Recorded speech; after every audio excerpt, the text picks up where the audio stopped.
Hey, le petit ninja, comment vas-tu? Ah, ça va-tu bien?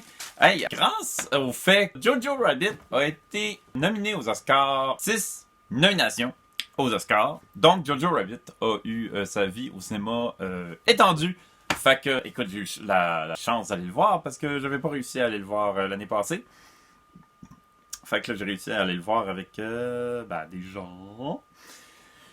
Puis c'était, oh my god, c'était extraordinaire. Quel merveilleux film. Alright. Fait que c'est quoi Jojo Rabbit? Jojo Rabbit, c'est, on suit un jeune de 10 ans dans les jeunesses hitlériennes en 1945.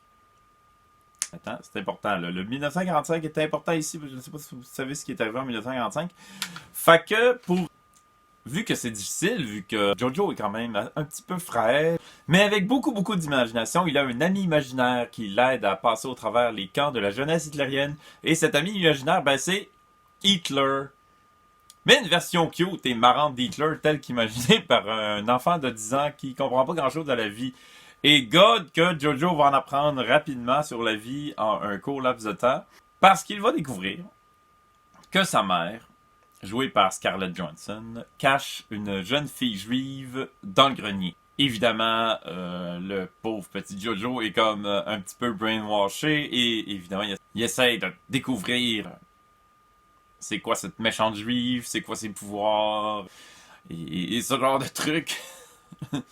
Et ben la juive qui est jouée par Thomasie McKenzie, qui joue une jeune juive survivante. Et tranquillement, pas vite, Jojo et Elsa c'est la jeune fille juive, vont développer une relation qui va tranquillement, pas vite, devenir de l'amitié. Et c'est vraiment cute.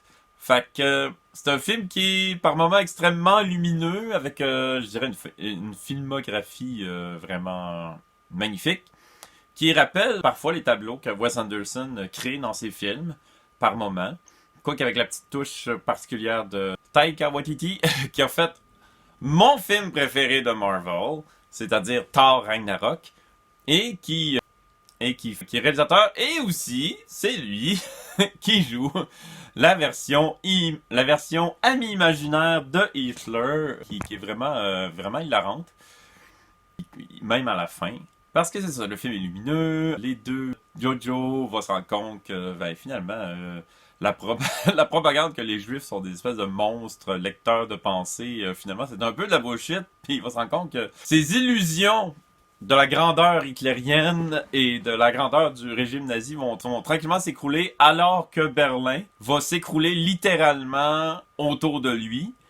Parce qu'on s'entend, on est en 1945, puis c'est ça. Les Alliés arrivent de toutes parts. L'Allemagne a déjà perdu. Ils savent juste pas encore vraiment. Et c'est ça.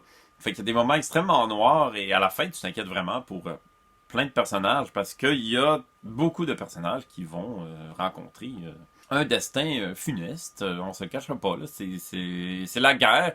Et Jojo, ben c'est ça. Jojo va se rendre compte que la guerre, c'est pas le fun pantoute. C'est vraiment pas le fun. Fait que c'est comme une espèce de coming of age.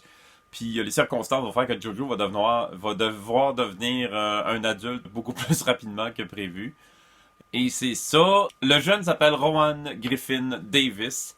Et il donne une performance magistrale pour un jeune de son âge. C'est assez incroyable. J'ai jamais vu une aussi bonne performance d'un acteur de cet âge-là. C'est assez malade.